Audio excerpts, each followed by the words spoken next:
Yo, I think it's time to talk about mental health. And I bring someone to do just that. It's Pousye. And you are watching the Pousye Show. Yo, yo!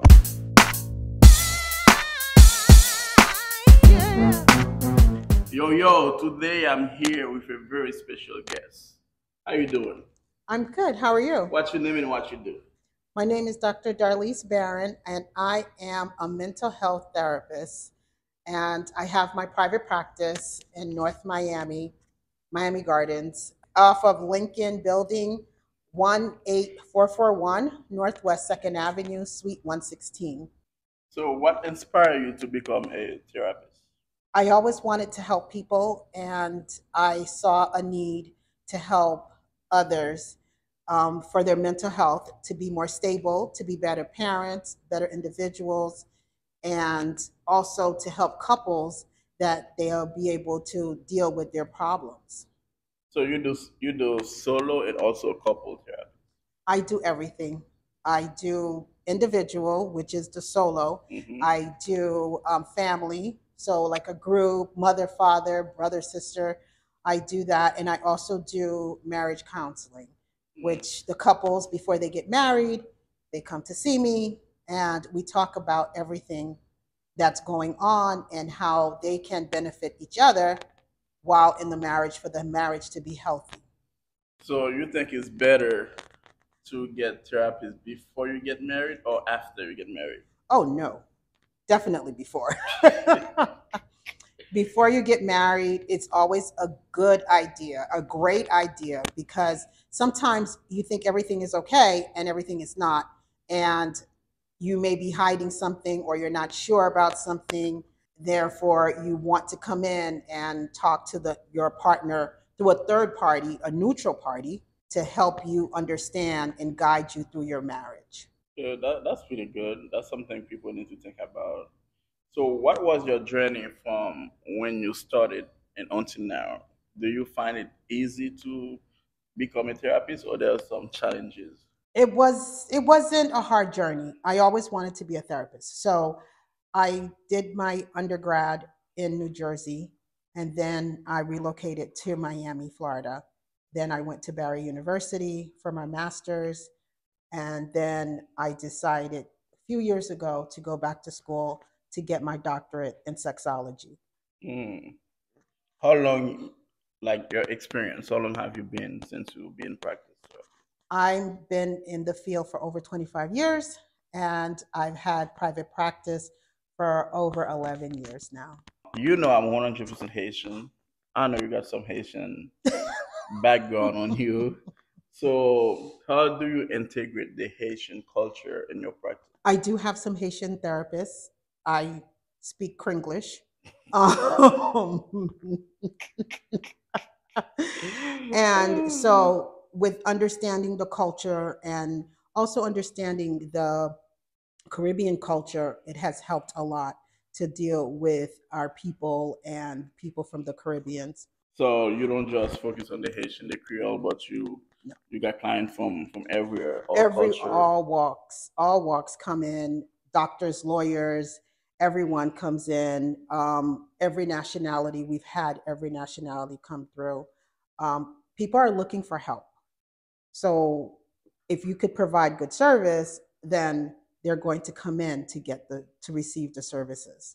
Because you said you got like over 25 years experience, right? Yes. But why you think is now people really like therapy is trending. Everybody talking about mental health, like this the school talking about it, the workplace talking about it. Why you think now is important to really pay attention to your mental health? Before it used to be shame and embarrassment, and only crazy people go to therapy. The ones that we usually see on the streets that are talking to themselves, or you have to be really tête chaud, pas calé, pour pas parler rien, whatever. So avec ça, moun chercher thérapeute. Kounya la, everybody wants a peace of mind. So therapy has become almost like, if you're going to your primary doctor, you're going to a doctor for your kidneys, you're a nephrologist, you're going to a cardiologist. So mental health therapist now has become a part of the mental or the mental and physical health of an individual. So if you are going to the doctor for your physical health, you might as well go for your mental health. So if that's the case, you think everybody should have a therapy? I think so. And you have to find the therapist that fits you. So it's not, a one size fit all. So you have to find the one that you get along with well, or that you can relate to, or that you feel that they're into your best interests. And how do you find someone that relate to you? Do you try them out? Like, what is the process? Yes. So there are different ways. Sometimes it's word of mouth. If you had a good experience and then you're like, oh, I know a therapist. Oh, watch your munsa. Or you can look online or you can call. I always ask people to call, get a feel of the office, how they are to you. Are they nice? They're not nice. Look them up online to see what their background. Can you relate to that? And then you can, make your appointment and see how the person is face to face or virtually. Because with And they have COVID, to be virtual and they have to be has to be thing. comfortable talking to the Yes, therapist too. yes, So yes. what happened when you get a client that you feel like that not really open 100%? The good thing with private practice, you're looking for me. I'm not Okay. looking for you. So you come to me, it takes a little bit to get used to the person and to be transparent. But after a while, you kind of get to see, okay, do I like them? I don't like them. And then they go on. But it does take a minute for everyone to be relaxed and to understand, okay, what are we working with? And how do I, the therapist, help you best? Yeah, because I remember growing up in Haiti, that's not something they really talk about in Haiti. So they probably give you Tejan or do something if you if they're too sure they do Albany or something, but it's not something they really recommend to talk to someone. Why do you think it's like that in our culture? Secret, Okay. the secret. If you go and you're telling people about what's happening in our household, it's You none feel of their ashamed. business. And Okay. the shame carries through, the house. And oh, pou ki sa pou moun kone sa ka pase an de kay mwen. So yo pa vle ou pou alon kote pou ap di ki sa ka pase. Même jan, sou kon Ameriken noir, sou Ameriken noir vin nan terapi, maman, on soit parent di, it's none of their business. Yeah. So with that, and then for someone to know that, oh my God, you're going to see a therapist, oh, what is wrong with you?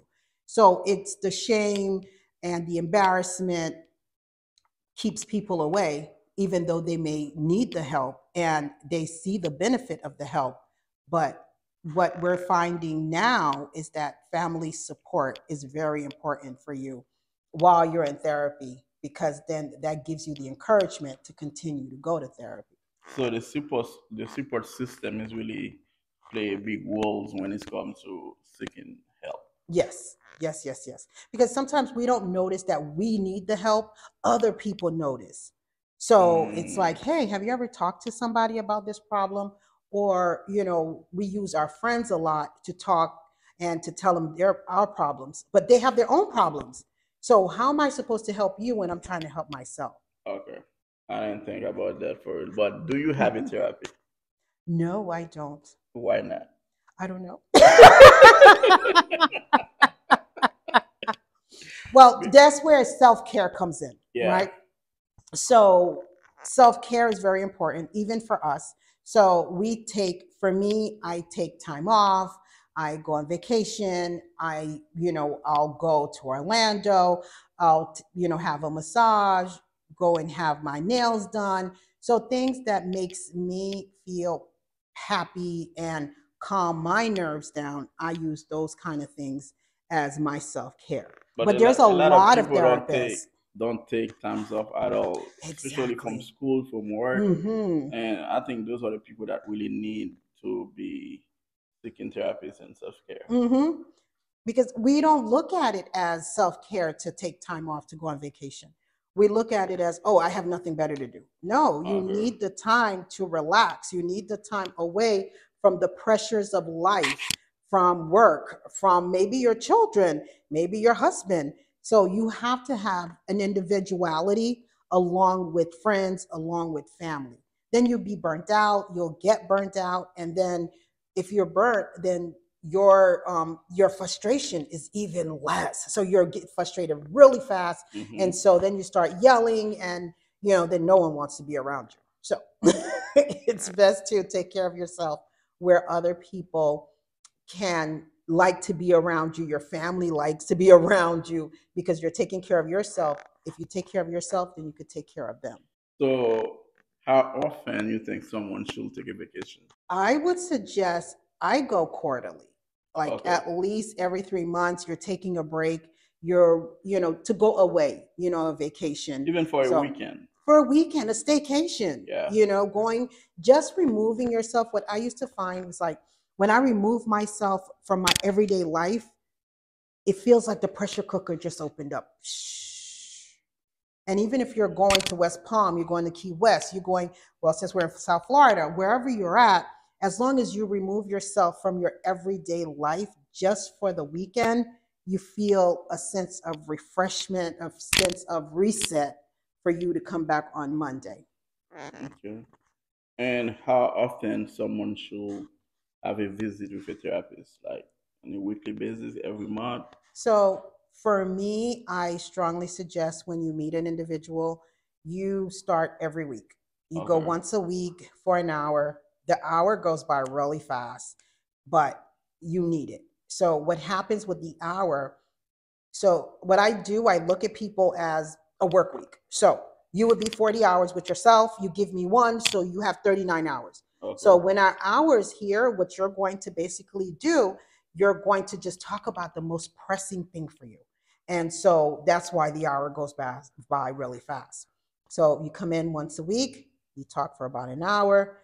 Some people, depending on what their situation are and the time frame for the therapist, it might be 90, but most people it's about 45 to 50 or 55 minutes once a week. Then when you start getting better, every other week, you get more stabilized, every 3 weeks, and then we close you out. Okay. But after closing, if they feel like they need more help, they can always go Oh, back to always, schedule. always go back. And again, it's up to you, right? Well, some of it is up to you because sometimes, like, you have to talk to your therapist. I've had people, and I'm like, "Oh, you're stable, like you're doing really good, and let's move you to every 2 weeks." And they're like, "No, I'm not ready." Okay. So then, So you okay, what think they're is it? ready, but they Exactly. feel like they're not ready. Exactly. So then we go back, we continue every week and then try to move again to every 2 weeks, every 3 weeks to go. And there are people that's moved to every 2 weeks and something happened. Now they're back to every week. They're moved to every 3 weeks. Something happened. They're back to every week, back to two, back to three. It's all about balance and control. Exactly. What kind of homework you're doing with yourself? Are you using the tools that the therapist is giving you? And how are you handling it? How do you handle life? So things happen every day, but with the tools you're getting, are you using them? Are you utilizing them for your best interests? So anything crazy happen with your patient, like when because you are a female, you help male and female sometimes couples. Yes. If anybody try to fight with you and everything, Not with me. Not with me. No. you might give them homework. It's hard for them Yeah. to do it, and they get pissed because you try to help them, and they get pissed with you. The most I've gotten was it was an older lady and she was like, "Give me homework, I'll do it." And I gave her the homework. She called the office the whole weekend. "I don't feel good. I fell on the floor. I don't feel good. I'm passing out. Oh, I can't do the homework. I can't." And it's like, it's your homework. It's not my Yeah. homework. So people do find excuses to not doing the homework. They ask you for the homework and they don't do it. I'll give it to you a couple of times and then I'll tell you, "No, I'm not giving you any more homework." So they have to be comfortable doing it, even Yes, if they feel uncomfortable. exactly. The homework is not for us. The homework is for you, right? So the way I use homework is, okay, let's say you're experiencing depression Okay. or Better yet, a lot of people, what we're finding is that childhood, childhood has a big influence on adulthood. Yeah. So I might give you homework. If you go back and you look at this little you, what would you tell? What would be an advice for the little you? That could be hard and it could be easy. Yeah. So it could take you a little time because you don't know what you're going to say. But if you actually sit down and think about, okay, as the adult and what I know now, how could I help the little me? Then you can write it down and you're done. It's to help you to explore what's in your mind, to get it out. Then you'll be able to understand yourself better and to understand how, how your parents raised you or what was in your environment. Sometimes we block things out. Yeah. And we don't even remember why we block it out or why we're acting a certain way. But if we go back to childhood, you can see, oh, this is the reason I'm acting like this. So your childhood can really affect your adulthood. Yes, okay. Yes. So it is really important to go back in there, find out what happened. Exactly. So if you're not comfortable going back, it's going to be a challenge to. Exactly. For you to be as an, to function as an adult. Because if I was raised in a household where my mother and father fought all the time, so there was a lot of domestic violence going on, and my mother stayed. Or my mother used to beat my father, and my father stayed. So what's the message? The message is, if I don't find someone that's beating me up, then that's not love. Yeah, because that's what you witnessed when you were exactly. a kid. Okay. So what are a few signs like you can see as a human being that make you want to seek therapists? Like, how do you look at yourself? You know what? I don't think I'm feeling good. Let me look for help. There's different things that you can look at. How comfortable are you by yourself? Right? Some people, they don't feel comfortable by themselves, and it's like, okay, why don't I feel comfortable by myself? Maybe I need to talk to someone. Some people, anxiety is so high they can't function. They can't go to school. They can't walk outside the house. They can't go around public people. Okay, I need to find out what coping skills can I use to help me to talk to people, get around people. Depression is a big one. Not being able to get up out of bed. You're eating too much or not eating at all. You're sleeping too much. And those are signs of depression. Yes, you're sleeping too much. You're not sleeping at all. Your brain is constantly going and it never stops. And so you have insomnia. You can't sleep more than 3 hours or 2 hours. So if you're not sleeping, you're not able to function because you're always tired. So those are the things when people start experiencing them more and more, and then it start affecting them in other areas of their lives, then they seek out help. And if you have one advice for whoever watching this show, what will it be? You should not burden your friends with your issues. Your friends can only take but so much. Okay. You should not burden your family with what's going on for you. If you're not good, they're not good. So you want to be the best parent, the best mother, father that you can possibly be. And the way you need to do that is to take care of your mental health. If someone don't have insurance, can you still serve them or yes. in your practice? So my practice, I accept all PPOs, HMOs, Oscar, Obamacare, and also cash. The only insurance I don't accept is Medicaid. I accept Medicare, but not Medicaid. Do you give free sessions? I don't give free sessions. Right now, there's no grants out there. It would have to be grants because okay. I do have staff that has to get paid. So okay. I'll do a sliding scale with documentation that you can't pay our fee. But right now, we're not offering free sessions. So if someone want to see you or contact you, how they can reach out to you? The email address is info@Barron Counseling, or our phone number for the office is 786-320-8722. Yo, you hear it first at Pousye. All right, it's a wrap.